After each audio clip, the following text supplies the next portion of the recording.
Okay. Tod, thank you for coming today. And what we'd like to do is talk to you about how you've lived and worked and played in Redondo Beach and Palos Verdes and in the South Bay in the last 86 years. And if you could start by telling us your name, where you were born, when you were born, and how you first learned about Redondo Beach, either directly or from your parents or grandparents. Okay, my name is Tod Snelgrove. I now live at the Pacific Inn retirement apartments in Torrance. I was born in Utah in December the 14th, 1918. My grandparents, on my mother's side, my grandfather Gray was an attorney with the Bureau of Land Management, and he was transferred to Salt Lake City in 1890. And my mother had a younger sister, and in about 1905, my mother and her sister and her mother, and I believe an aunt, took the train from Salt Lake City to San Francisco, and they then took the coastal steamer and docked at Redondo Beach. I don't know for sure how many, but there were at least 2 commercial piers, and there's a canyon off Redondo near the present fishing pier. And the steamer could go right up to the dock. And they stayed at the old Redondo Hotel. So that was my first acquaintance, I guess, to be with Redondo. My family moved to Hermosa Beach in 1923. I was 4 years old. My aunt, who had taken this trip with my mother, and her family lived on, I believe it was either Juanita or Alberta, just north of Torrance Boulevard, right around the corner from where we are, in a little cottage. And my aunt was about to give birth to their 4th child, and she wanted my mother to be with her. I can't understand this, but my mother brought we 3 kids, and my aunt had 3 little kids, and we came to Redondo Beach on the train, and we stayed with my aunt and uncle. And it was September 1923, and you know September can be beautiful at the beach. And my mother was just taken with the climate and the beach. And so my dad, who was a mining and civil engineer, was working at a coal mine in Utah. And so she sent a telegram and suggested he take a vacation. She was having such a good time.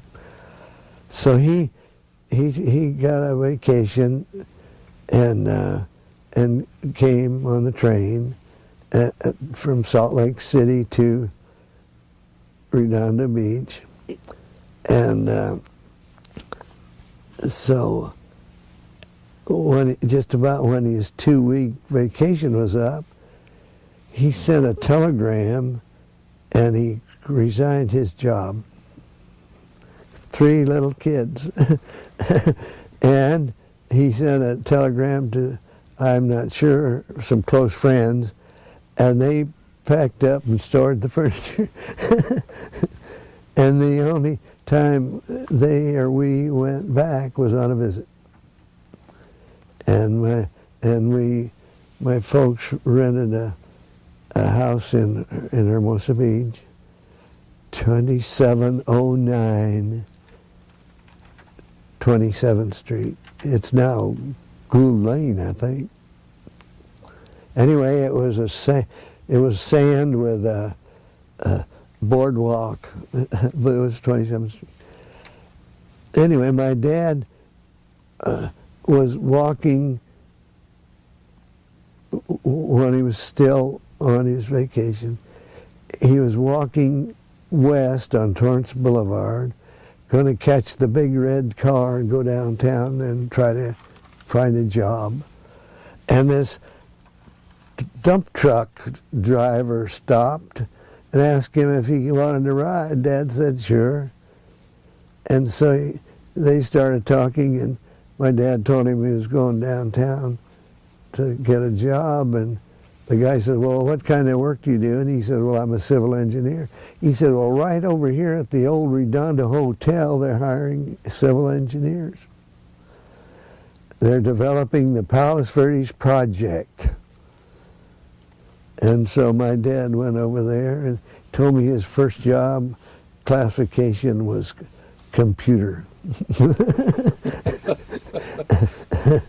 Anyway, he went to work for the Palos Verdes project, and he worked in one form of another for 40 years in Palos Verdes estates. And he got a job by a reference from a dump truck driver. Anyway, at first he was running this computer and doing calculations. You know, you had to have curved roads and sewers and stuff. And then he was appointed building commissioner, not inspector, commissioner. And there was quite a building boom there. And then during the big stock market boom, all the money was drained from buying property and going into stocks. So the building activities slowed way down. And then the Depression set in, and of course it moved from the East Coast to the West. The West suffered last. But anyway, the project shut down. Meantime, all these people lived in Palos Verdes. I think there were 100 houses in all of Palos Verdes. That included Miralesti over on San Pedro side. And so my dad there was a board of directors of the Palos Verdes Home Association, and every landowner was a voter. So the directors appointed my dad as manager of the Palos Verdes Home Association. So he was like a city manager, only it wasn't city, it was county. So he had the garbage and the maintenance and the golf course and the golf club and the riding academy and the beach club and the fire and the police and all the interface with the county. So back to Tod, we moved to Hermosa Beach in 1923. I was 4, and we rented a house, as I said, and then a year later, my parents bought a house, and we moved a block away to 245 28th Street in Hermosa, just above Manhattan Avenue. And I had an older brother, an older sister, both now deceased. And my brother went to Pier Avenue School, and my sister went to North School. And when I was old enough, I went to North School. And then my parents built a house at 2709 Vianita in Palos Verdes Estates. And we moved there in 1928. And we moved there in about October or 1st of November. School started the 1st of September. And so my brother, we were still in Hermosa Beach, and my brother would ride the bus to Redondo High School, and my sister and I would ride with my dad when he'd go to work, and he would drop us off at Malaga Cove School, and then we would walk up to the Malaga Cove Plaza after school, and there's a big brown Rio bus that would drive us down to Avenue I. And then we'd get the streetcar and ride up to Hermosa Beach. And we did that until we moved. I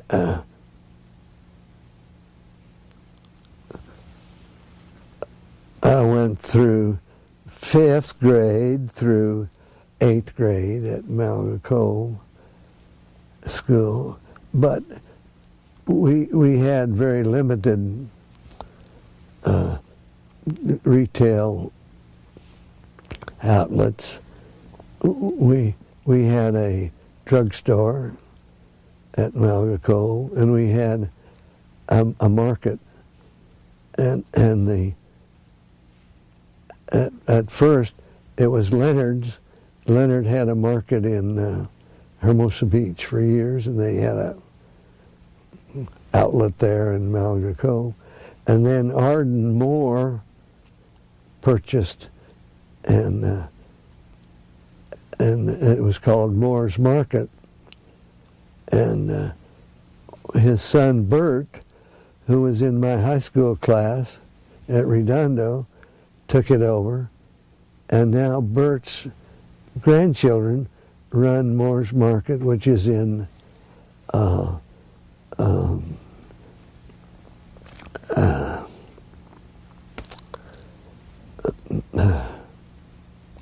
it's in Palos Verdes Estates. Pardon? Lanada Bay. Lanada Bay, thank you. I was trying to say Bay, something Bay. Lanada Bay. And so if you didn't talk to him, you should have. He grew up in Redondo and on the avenues. We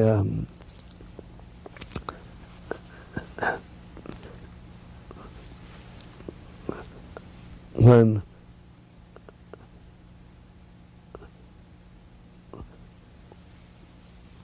in the annual, the pilot that I left with you, there are all kinds of advertisements from the business owners, and of course my family traded with a lot of them because of the limited outlets in Palos Verdes Estates. But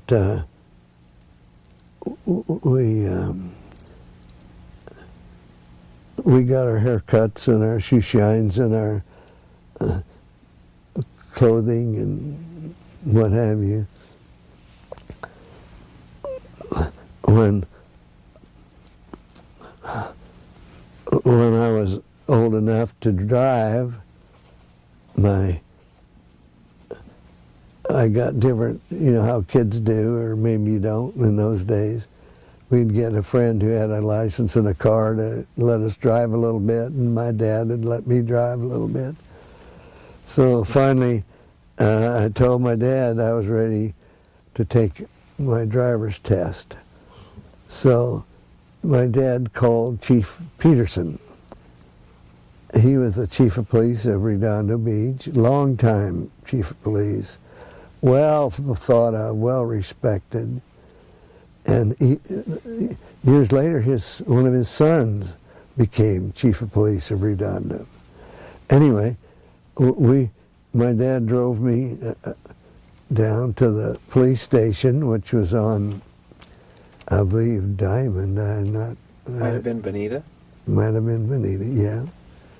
And so he knew Chief Peterson, so he walked in. He said something like, "Chief, I want you to meet my son Tod. He wants to apply for a driver's license." And so the chief was very cordial, shook my hand, and had us sit down. And he asked me my name and my address and my age, sort of like you folks. And then he said, "Tod, do you know how to drive?" And I said, "Yeah." So he filled out some papers and gave me my license. In those days, the city police department had the authority to issue a license. I didn't ever drive or take a test. Anyway, that was just an anecdote. Now, when I got my car, I could get some jobs because I had transportation. So I did odd jobs around, and then I forget his first name, but his name is Stewart, and one of his sons is Marshall Stewart. And Mr. Stewart was manager of the Hollywood Riviera Beach Club, which included a dining room, a couple or maybe half a dozen apartments, a beach front, and a swimming pool, and locker rooms, and so in the summers I got this job as kind of a assistant sub-assistant lifeguard. And that was a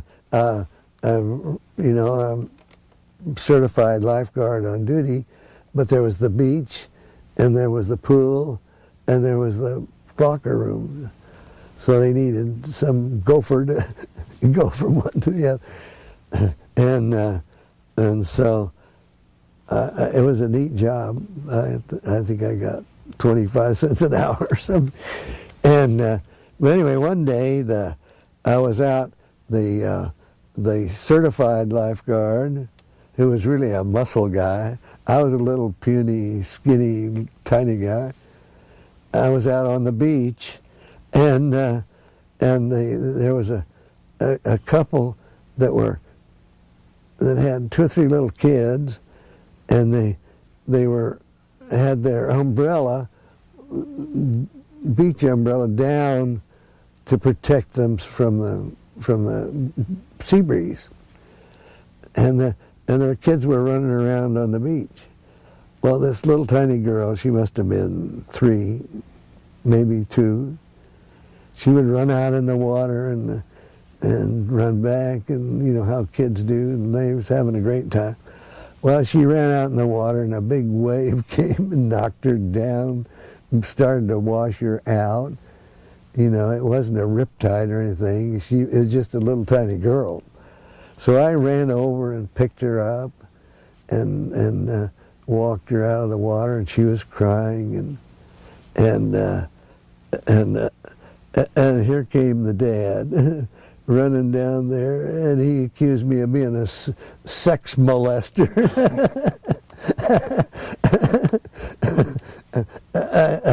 I didn't want to tangle with him, and I said, "Yes, sir." Anyway, just an incident. And then when school started, I got another job through Mr. Stewart.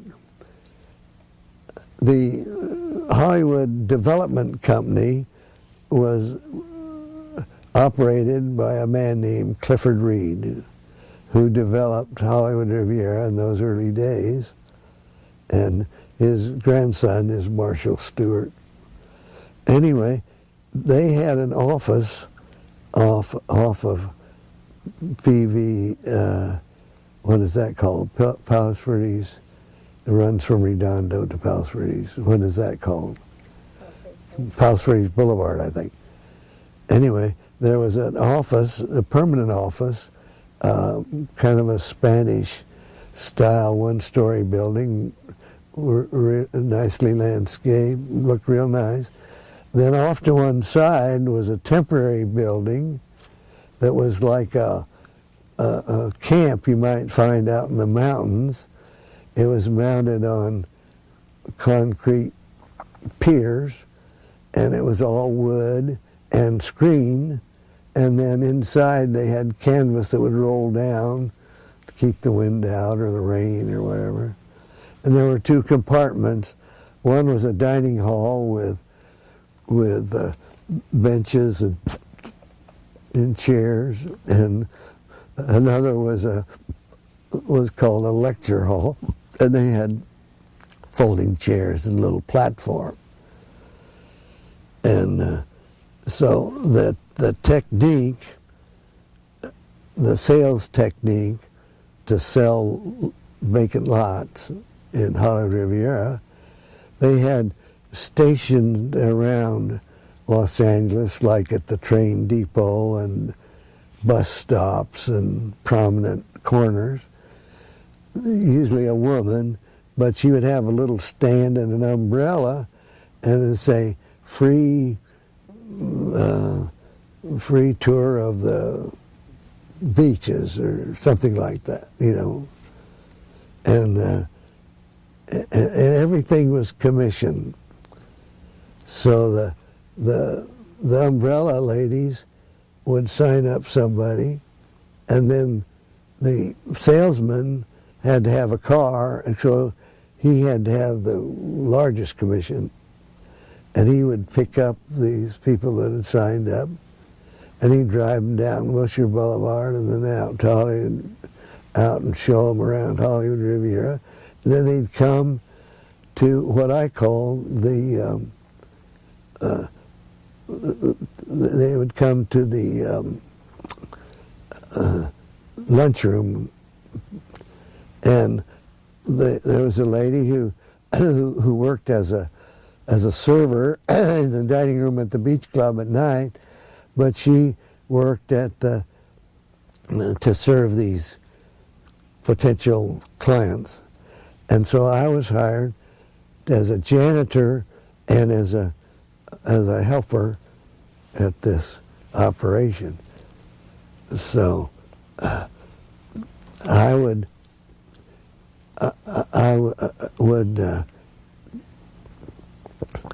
drive to school. No, I'd drive to work. I'd get up about 4:30. I'd drive to work, and I'd clean the office building, and then I'd go to school, and then I'd leave at I think it was a class that was either 10:30 or 11 or something, and I'd drive to what was the bakery with the windmill? Vandy Camp's on Catalina,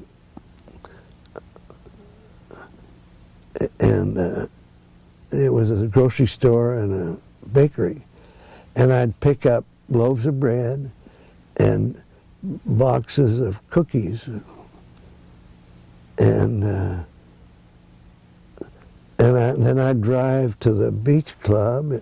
I'd drive up in the back, go in the kitchen, and the chef would have a casserole prepared, and he'd have it covered.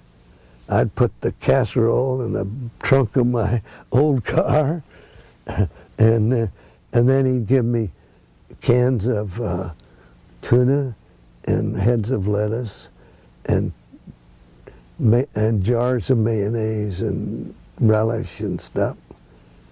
And then I'd drive up to the Ballyhoo Bar, and that was my nickname. And we would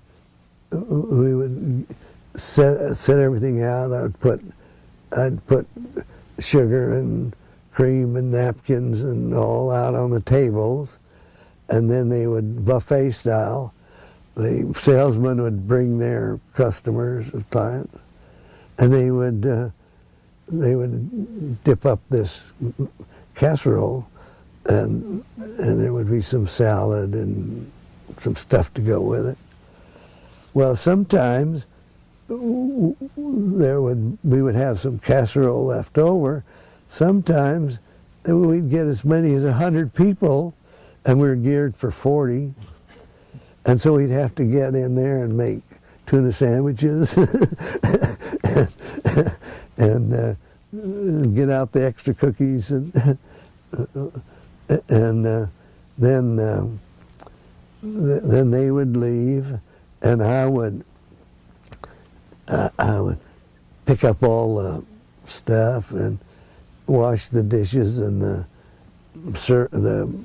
woman would supervise and do all the stuff, and she would dry the dishes. Then I'd go back to school. Anyway, I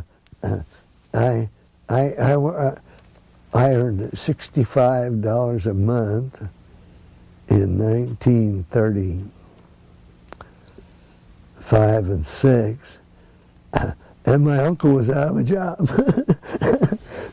Anyway, that's kind of an incident. But the interesting thing about the Hollywood Riviera Beach Club, now it's since burned down and it's no longer in evidence, but it was a pretty nice place. And the boundary line between Redondo Beach and Torrance went right down the middle of the building. And so there was a lot of problems with authority. You know, if there was a police matter, who would do what to whom, or a fire matter, and occasionally they would have dances every Friday and Saturday evening. There weren't many large places where you could have ballroom dances, and so a lot of the clubs and organizations all around Los Angeles would hire out this place for dances, especially in the winter. And so I had a hat check concession there. In those days, women wore hats in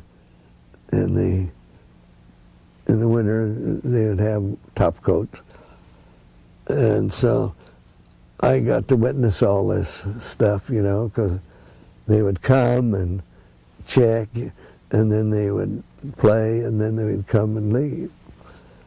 And so one of the incidents that somebody rented the place and put on a stag, and they had these naked women entertainers, and so I don't remember which jurisdiction it was, but Redondo or Torrance, but one of them didn't show, and the other one went to the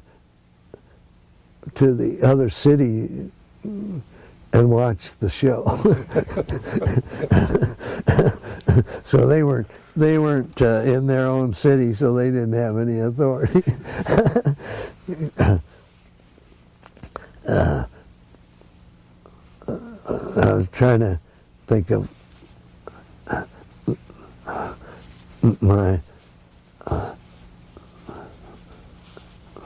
You want to prompt me on something? Sure.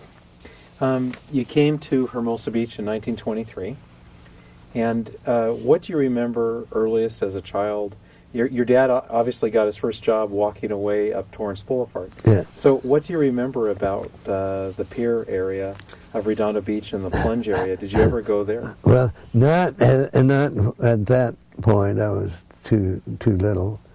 But later, my aunt and uncle that I spoke of moved to 114 Strand in Hermosa, which is just 2 blocks from the city limits of Redondo. And so we were 2 brothers married sisters, so we were double cousins, and we were like brothers and sisters. So my cousins and I would walk down to the Plunge, the saltwater plunge, and we would bum some money from our parents, and we'd have a ticket, and we could go in and change into a swimsuit, and we would swim in the plunge, and then we'd go out and swim in the ocean. You had some kind of a pass, I forget how they did it, and you could get back in. Then we'd warm up in the plunge, but I remember that. And I remember eating hot dogs and hamburgers along the waterfront there. Now, do you remember how much a hot dog and a hamburger would have cost them? Well, as I remember, it was a dime. And do you remember how much was it to get into the Plunge? You know, I think it was for kids, I think under 12 or something. I think it was 25 cents or something. Now, did you bring your own bathing suit, or did you have to rent one? Well, you could rent them, but I had my own because we lived at the beach and we were beach goers. But in those days, you had to have a top. You couldn't wear trunks. That was illegal. So you had to have either a 2-piece or a 1-piece bathing suit. And back to earlier age, I have some photographs at home of my mother and my sister and my brother and me at the beach at North Beach, which is now part of the harbor. And one of the pictures, my mother has kelp decorating her, you know, the big streams of seaweed that wash ashore sometimes. And anyway, we kids were at North Beach.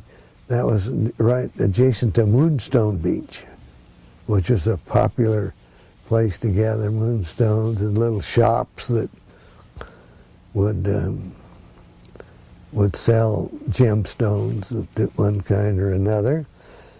And then there was, besides the Plunge, there was, I forget what they called the roller coaster. The Lightning Racer? Yeah, the Lightning Racer. And there was other rides and a lot of little businesses. You could buy popcorn, and there was a place called Pete's my brother really liked because he could get a tamale in there for practically nothing. And then there was a Mandarin ballroom.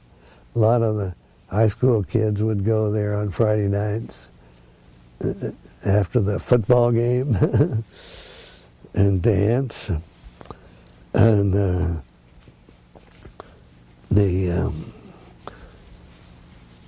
the first theater in Redondo that I remember going to was called the Strand. And there was another Strand later, but this Strand was down on the waterfront, and it was mold. You could smell mold when you walked in because it was damp and from the ocean air. And then there was, and then they tore that down. They built the Fox Redondo, which is, when it was new, was a nice theater. We kids and my parents and my family would go there quite often for our movie entertainment.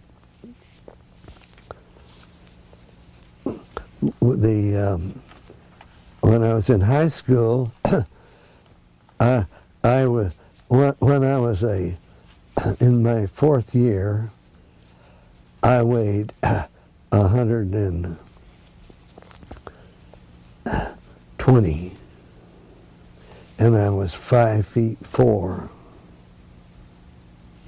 No, 114. I was 5'4", and I reached 5'9" in height. I grew 5 inches after I left high school. So I was a little tiny, skinny guy. And my first day of school, we were called scrubs, and I'd heard about all this initiation and, hazing. And so I kept really out of the way. But there was one guy that was smaller than me. He was heavier, but shorter. And I just thanked my stars, because one of the seniors picked him up and hung him from the cleat on the flagpole, and his feet were kicking like this. I thought, lucky me. Anyway,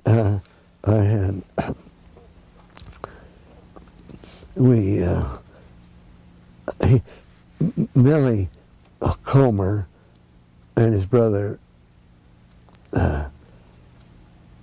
Mickey, his name was John, Mickey, were our star athletes. Mickey Comer later played for the Brooklyn Dodger professional football team as a running back. So he was good. Anyway, we had this new gym and football field way off, separated where it is now. But the school classrooms were on Catalina, is that right? Now Pacific Coast Highway. It was Elena. On Elena, yeah. So we'd have to walk, and of course I was a little tiny guy just trying to stay out of everybody's way. And Millie Comer, one time, I think he was a senior. I think I was a junior or something.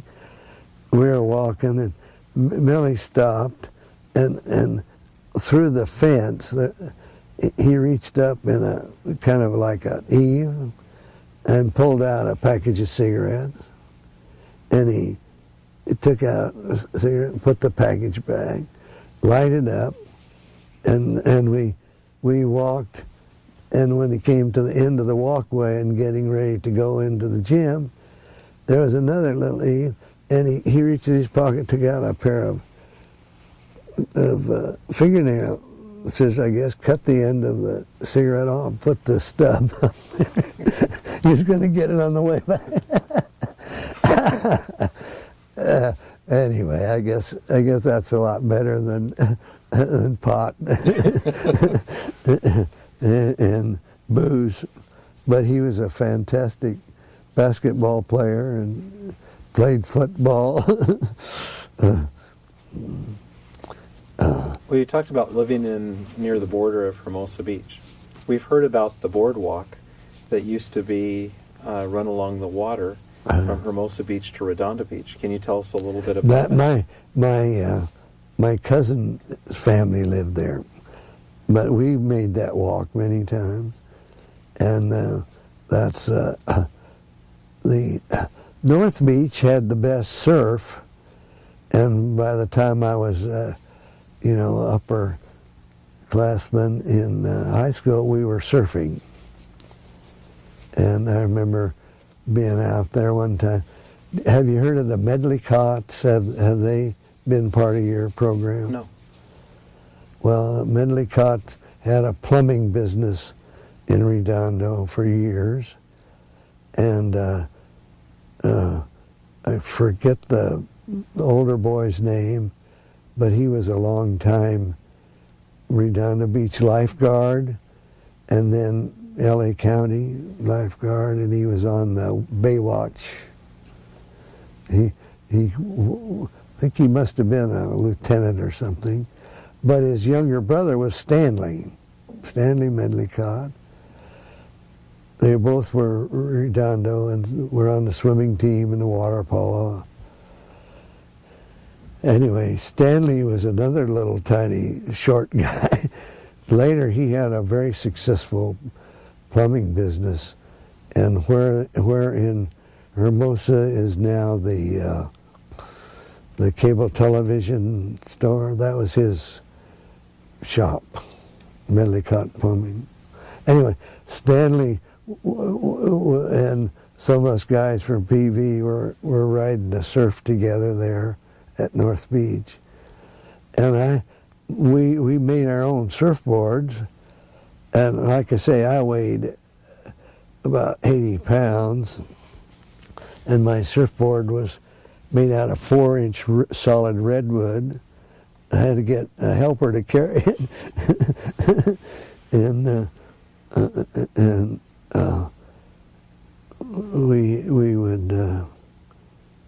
we would like to surf there at North Beach. But when we weren't there, we at the Palos Verdes Beach Club, there was a bridle path in the old days that was carved out of the cliff for equestrian horsemen could ride from the canyon next to the beach club, along the beach, down Torrance Beach and into Redondo. It's all vacant, nobody around, and so we kids would. We got to know the manager of the swimming club, and he was our swimming coach and our lifeguard. So in the winter, the pool was only open through September, and in the winter he'd leave a window unlocked, and we kids would climb in the window. We keep our surfboards there and put them out through the window, and then either paddle or walk down to Torrance Beach and surf. And sometimes we'd just go swim, and we would wrap a towel around us, walk down the beach, and then skinny dip. Nobody around. They're just all vacant.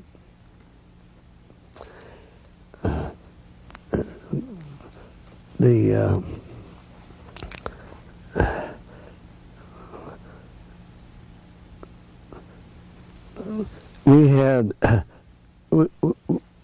had a high school, Redondo High School, that had really good academic standing. High school students with good grades could get into any school or university. I don't remember any in my class, but just in my sister's class, there were Rhodes Scholars, and we had several from my class that went to Stanford and Berkeley, and so it was a fine school. And we every Friday we had what was called assembly, and that was required. It was like a class, and it was right after lunch, and it was in the auditorium, and there was a balcony, and the seniors would sit in front, and then the juniors, and then the sophomores, and the freshmen in the balcony. Well, the one assembly was a debate. I forget who the opponents were, but we had a Redondo debating team, and so I'm having a senior moment. About half a dozen seniors had this yellow, orangey fruit like this, that would make your mouth pucker. What's the name of that? Persimmon? Persimmon. They had these persimmons, and the declarers in the debate were up on the stage, and then these kids started eating these persimmons, and pretty soon the debater, and it was hilarious, and Mrs. Hammond was the principal, and she was a talented principal. She knew how to handle the kids, and she walked up and she was laughing, and she said, "Okay, we've had our fun now, put those things away," and everybody did, and the debate went on. Anyway, that's an incident that I thought was funny. When you described North Beach, if you were looking at Redondo Beach today, where would that be? You said it's in the harbor, so would it be closer to where the yacht club is today, or would it be farther south between the pier and? Well, it was quite a stretch, but I would say it would be probably about Burrell. From Burrell to the border, to the north border? On both sides, I think. Maybe Burrell south and north. Now, you said that you made your own surfboard. Yeah. Where did you get the wood from, and how did you make those? Well, Grant Leanhouse was our beloved lifeguard and coach at Palos Verdes Swim Club, and he was an amazing guy. He had the Medal of Honor because there was some kind of a explosion, I guess, and these people were thrown in San Pedro in the harbor, and the water was on fire. He jumped in and rescued, 6 or 8 people and saved their lives before he worked. Anyway, he was a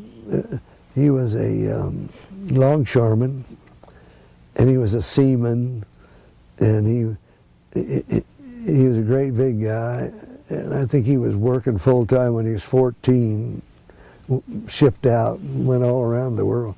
Anyway, he had been in Hawaii, and he had won some surfing medals and awards, and was a paddleboard champion. So he knew everybody, and I think there was either 6 or 7 of us. He loaded us in his car, and we drove down to San Pedro Lumberyard, and he knew everybody there. And they walked us around, and he picked out these beautiful 4-inch thick redwood beams. I forget how wide. And they delivered them. One family had 2 sons, Bleecker, Bill, and Jack. Jack was shot down in War II in a Mustang in the Pacific. Bill was an older brother. Anyway, they had a playroom, rec room over the garage in Palos Verdes. And so they delivered all these raw redwood beams to there, and some way we got some horseshoes, and Grant Leanhouse took a grease pencil and shaped the board, and then he had we had these. I don't know whether he had them or the boys had them, but he cut into the top view shape, and with a saw, and then hit it with a hammer, and it would break it all. So he had this rough shape. Then he had a draw knife, like this, and real sharp, and he would shape that board. And then when he got down to where it was starting to shape up, then he'd put us kids to work with planes and sanders, and anyway, we all built a surfboard. And mine was the shortest and the lightest, but it was too heavy. And we would surf mostly at Torrance Beach, but sometimes we would paddle over to Bluff Cove. Now, was your surfboard more maneuverable than the bigger ones that the big guys? No, theirs was more maneuverable, yeah, because theirs was longer, and mine was stubby, and they could paddle better. Now, I finally stopped and I had to have a buddy and to carry it, and so then if he had to carry mine, he couldn't take his, so I started body surfing. But a lot of the guys kept on and graduated to hollow boards, and we're all too old to have the lightweight stuff like now. But now, how old were you in 1941? I was. You mean Pearl Harbor? Yes. Well, my birthday's in December, and I would have been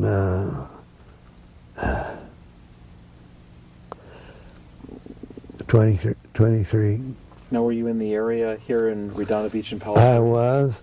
I went 1 year to college, and then I went to work for North American Aviation, and I worked at the airport, and we were living in Leonard Bay at the time, my family, and I would drive. I had a 4-cylinder Chevrolet. I think it was a 1928. It was a 2-door. It was called a coach. And full out, it'd go about 55. Anyway, I would drive from Leonard Bay to Imperial, and we clocked in at the gate, and I'd allow 30 minutes, and there were no signal lights, but there was a few stop signs. And so I was working at North American on Pearl Harbor, and prior to that, there'd been the alarm had finally gone off, and there was a big build-up. So for someone already there were a lot of opportunities. So it was a good place to be. And I worked in what was called manufacturing planning. And right after Pearl Harbor, we were asked to build. Our company already had a plant, and we were building trainers in near Dallas, Texas, Grand Prairie, Texas. And so we were asked to build B-24s, which were designed by Consolidated Voltee of San Diego. And so I was transferred to Grand Prairie on this bomber program. And that's where I met my wife. And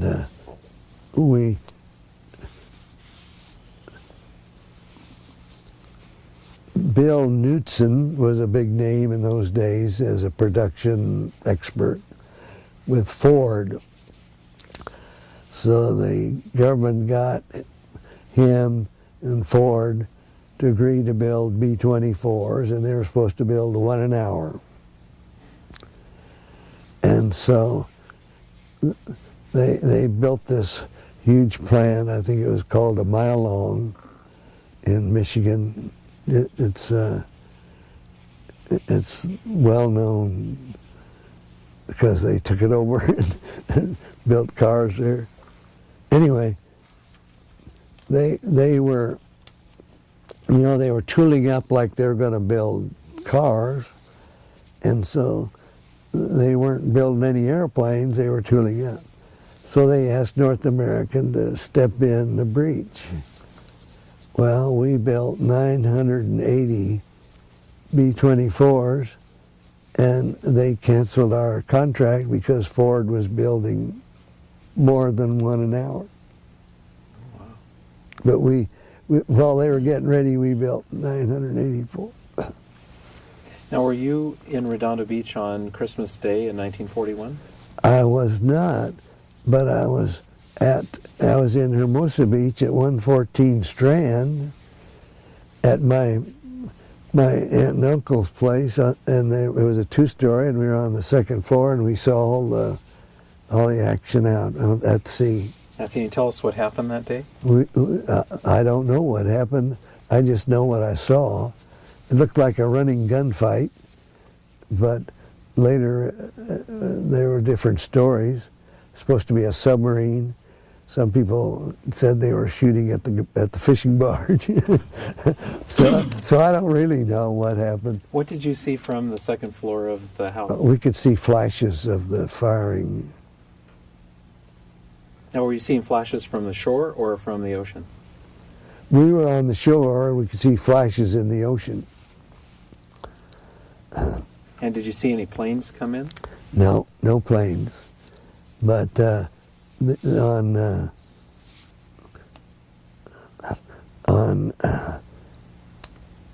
night, now earlier right after the 7th, there was an aircraft fire, and nobody knows for sure if there are any planes or not. but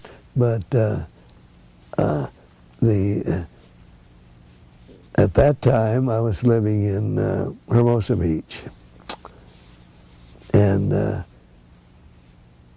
they had all this anti-aircraft and everything, and so I got up about 5 o'clock, and my work shift started at I believe 8. But I left early, and I stayed off of what is now Sepulveda and PCH, and went what's now Aviation, and all the back roads, and all the others had blockades. You couldn't go anywhere. And I was one of the few that went to work. But